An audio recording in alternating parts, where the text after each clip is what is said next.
Hey guys, it's 281 Maxwell here, and welcome to our first of 5 Smackdown Live videos on the build-up to Wrestlemania in 2020.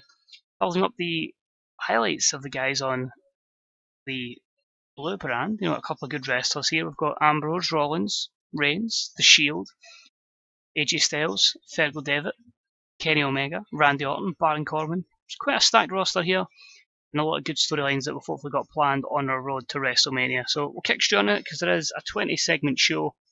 Here is the best Smackdown Live. So, sold out in the Comcast Arena, and we start Smackdown Live with an intro package, as per usual. Before we get the rundown of the latest feud in this Smackdown Live, this is Ciampa versus Johnny Gargano. The video lets us see the team win the Tag Team Invitational before they win Tag Team title belts. We then see them defend the belts, all good and rosy. We then see them eventually lose, and then the rematch, they lose as well. And then after that defeat, we see the sinister actions of Tommaso Ciampa on his former partner. We then see the first time these two guys have came close to each other since, where we see Gargano chase Ciampa out of the building. But what happens next for the team that previously was DIY? This is SmackDown Live. So B-76 starting with Ciampa and Gargano. Got to show off to a strong start and got the crowd hotter, so it could start there. We kicked straight into our opening contest that was about with superb wrestling and good heat. We saw Johnny Gargano defeat Christopher Daniels in 14:59 with the Hurts Donut. A disappointing B-72 here, the lack of psychology definitely hurt that. The match got the crowd hotter, two very good performances, no skill improvements, and your lack of storyline hurt the match, but on another day with storyline, this is an A match, in my opinion. That's how good these two are. So, gets Gargano over, he gets the victory, gaining some momentum. After the match, he just cuts a small promo, saying when the time is right, I'm going to speak my mind on Tommaso Ciampa. Now it's not that time, but Ciampa, watch your back, because everywhere you go, I'll be sure to follow. So 89 for Johnny Gargano, and he's just letting Ciampa know he's going to be chasing him everywhere he goes. Next up is some good wrestling, and a decent reaction from the crowd with the Bravehearts, the team of Drew McIntyre and the Coffey brothers defeat Big E and the New Day in 13:41 when Drew defeated Coffey with the Future Shock DDT. In terms of in-ring work, Drew McIntyre was head and shoulders above everyone else. A solid B82 matchup. Coffey with 75, 74 for Big E, 63 for Xavier, 67 for both the Coffey brothers, and 95 for Drew. A couple of skill improvements there as well, is good to see. But yeah, we're starting to utilise the Coffey brothers, and they're going to make a good tandem with Drew. After the matchup, we see the team of Jinder Mahal, Samir Singh and Sunil Singh. Jinder cuts a promo, and he says, what you've just witnessed in that last match beforehand is nothing but, a joke. It's a mockery of this great business. I'm embarrassed to tell all my people of the great country of India of the antics that are being continually displayed by the New Day. It makes me sick. Tonight though, myself and my friends here will show that we are dangerous and that India truly is a superpower nation. So just a C plus 67. Jinder came across a real star. Sunil did not, but this is more so to the fact, as I say, we have to build up the Singh brothers before WrestleMania and probably change their picture. So that's on me to make them look a bit more Singh brothers rather than Bollywood boys. And I think I've got pictures ready for them, just haven't changed them. But they're all in action, and it was a decent matchup that saw Jinder and the Singh brothers defeat Jushin Thunder Liger and the Masters of Wrestling in 7 minutes and 41 when Jinder defeated Jushin Thunder Liger with the Sands of Time. B-76 there, yes, Jinder has just pinned Liger, but as I say, he is 51, and as I say, Jinder is one of our main guys. Again, it's building up the Singh brothers so they can be competitive going forward. A few skill increases and a few negatives there. Overall, pretty happy, and Chris Hero is just changing his gimmick from a grizzled vet to fearless, below average, though disappointing. Small promo video just hyping up the dangerous Nikki Cross as we continue to build her up, more of a post-WrestleMania project, but it's C-57 regardless. And she's a quick matchup. It's a decent wrestling match with a little heat, but it saw Nikki defeat Carmella in 7:49 with the Perfect Storm. C65, She's the better performance to Carmella. I've just never really gotten behind Carmella, but I'm always going to put Nikki over, and she maybe needs a more updated face pack to make her look a bit more crazy. But yep, Nikki Storm, best in the galaxy. Could she soon be the best in SmackDown Live? Next up, we had a superb matchup, not really promoted, but it saw AJ Styles defeat Kenny Omega in 14:28 with a handful of the tights, B82, Kenny with an 83 performance, AJ with a 74 because of declining physical ability. AJ is getting a little stale. Short matchup, AJ punished for stamina for declining physical ability. This is just the start of something big, because AJ Styles has just defeated Kenny Omega. We then catch him in the backstage area where he bumps into Fergal Devitt and his bodyguard Brodus. Fergal just laughs and goes, well, look who it is, it's the phenomenal AJ Styles, the man who just won the battle of the Bullet Club, or the BC leaders, we can't name drop the Bullet Club. Or should I say, the imposters that couldn't lace up my boots in Japan. Styles takes offence, but Brodus steps in. Brodus just says, what you gonna do, tough guy? Yeah, I thought so. Nothing. Leave Fergal alone and get the hell out of my way. Fergal Devitt and Brodus Clay walk off, and AJ Styles just stands there frustrated. But Devitt came across well, A-star 95. I think you know where we're going with this. Next up, I thought they had good wrestling and a decent reaction from our audience, with Charlotte defeat Taya Valkyrie 907, 3-76, no storyline behind it, just building up Charlotte, an 87 performance to Taya's 61. Just negatives for the short match and the low experience of our commentary team. This of course leads to a promo. So it seems a little brawling that Bimbo on Monday Night Raw thinks that she's the hottest thing going today in women's wrestling.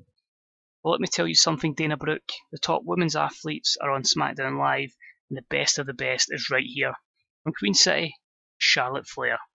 Anytime, any place, Dana. So A91, Charlotte fighting back against the promo from Dana Brooke on Raw, who is the very best, has gained some storyline and gained some heat. We could be on to a winner.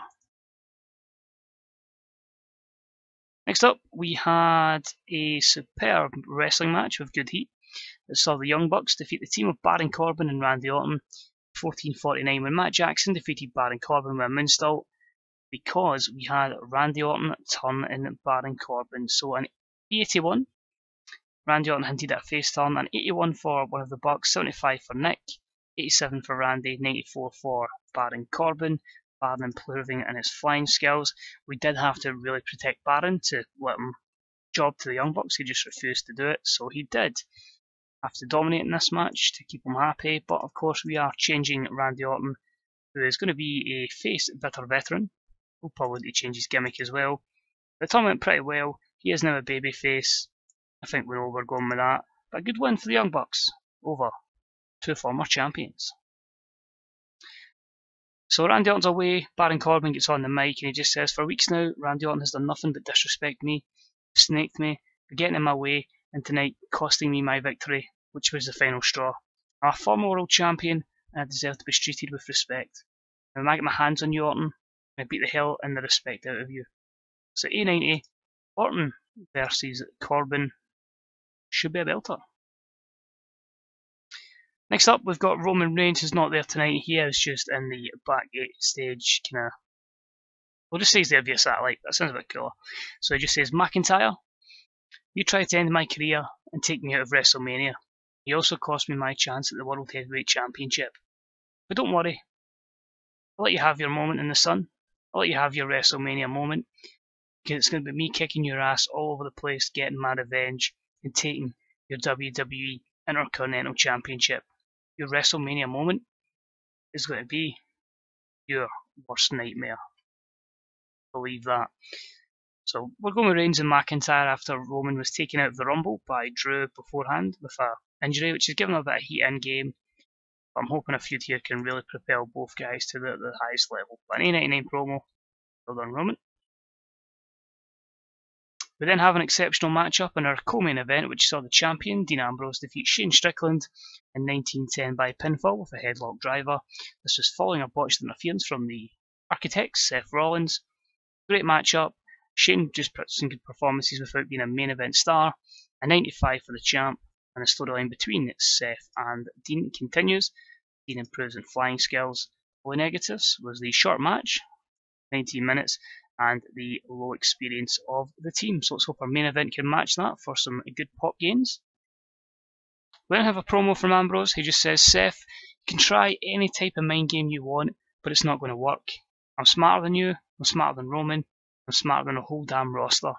I'm a freaking lunatic, man. You can try what you wish, but nothing's going to faze me. I'll just come all guns blazing, and I will retain this beautiful World Heavyweight Championship belt by any means necessary. So good promo with the champ, looks good. Storyline advances, does lose a bit of heat, but a solid A90 promo from Ambrose. Next up, another promo, and it's with The Miz this time. He says, whoa, who would have thought it, but I finally get an opportunity that I deserve. A one-on-one match in the main event of Smackdown Live. No Shane Strickland to get in my way. Just me, Mr. Hollywood, going to show you all why I'm the true A-lister of the WWE, and why I'm the man who's defeated The Rock at WrestleMania, and why one day I will become world champion again. So a bit disappointing Miz didn't reach an A90 promo. I do want to try and get the Miz back into contention after Mania, but a good B plus 88. Very happy with that promo. How does the main event draw though? Does its job. It was an exceptional matchup that saw The Miz defeat Seth Rollins in 2104 after a skull-crushing finale by The Miz and a distraction from Dean Ambrose. A90, I'll take that. Seth went 94, The Miz went 85, so hopefully this gains him a bit of pop over Seth. And it shows again that Dean Ambrose is more than happy to just confuse Seth Rollins, get in his head for their big fight at WrestleMania. So A90, couple of negatives there. We finished the show. 89. The Miz has rolled up Seth Rollins for the shock win and he bolts to the back. Ambrose stands up tall and just basically laughs and smirks at Rollins and just says, I told you so. I'm unstoppable. I'm the champ. 89.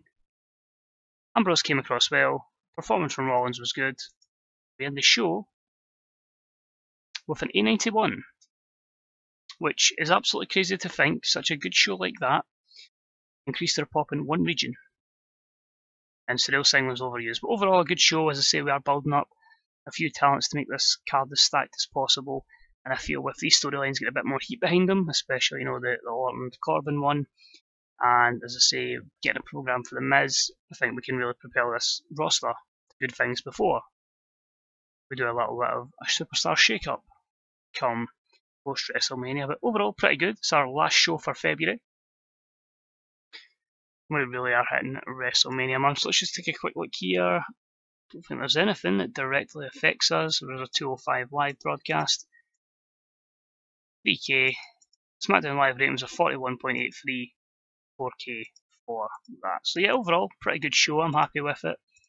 Momentum's at 92. Prestige is 100. Money's not an issue in this save. The save of just a very kind mod to us.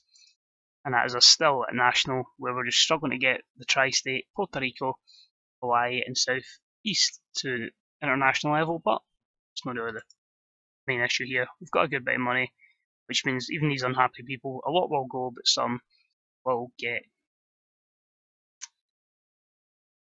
easies just to keep them happy, I suppose. And you see here, WrestleMania 4 weeks away, and it is of course WrestleMania 36. Who'd have thought we'd gone to that? Crazy to think that'll be, I'm right in saying, the 4th WrestleMania booked, and we'll be heading into my year 5, I'm right in saying. Is that right? It's always the best way to check it. Yep, 4th WrestleMania, because Darren Young won our first Andre the Giant Battle Royal, then Big E, and Marty Scurll last year. So who'll win the 2020 version? So yep, it would be us going into the 5th year.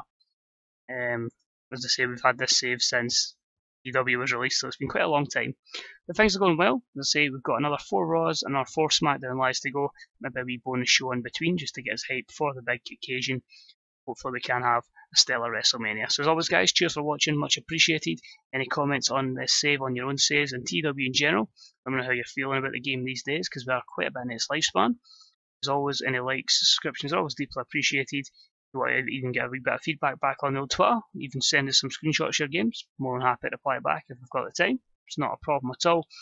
remember to keep on supporting the rest of the TEW YouTubers and just the community in general, because you got a lot of guys doing some good written stuff on the Grey Dog Software forums, and of course the Fantasy Bookers subreddits. And big up to the mod makers and the graphics guys. Where the fuck would I be without these? But cheers guys, much appreciate it. Take it easy. We'll see you soon. Bye bye.